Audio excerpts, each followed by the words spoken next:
I have two ragdoll cats and this is the result. This is a difficult carpet to vacuum. I need to use a turbo brush, but before I start, or sometimes afterwards to catch the last bits, I do this with damp fingers.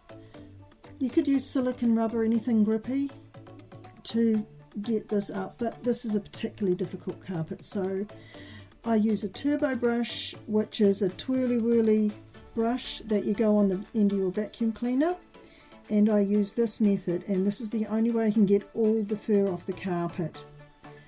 I don't do this every time, obviously it's very time consuming. If you don't have cats and dogs in your house, then it's probably not going to be as major, and the turbo brush will just get up normal dirt and dust.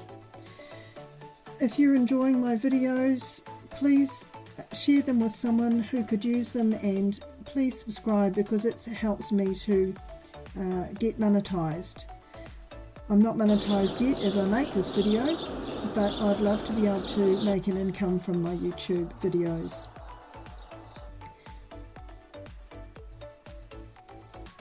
I think it's quite satisfying just watching before and afters, dirty things becoming clean and so forth.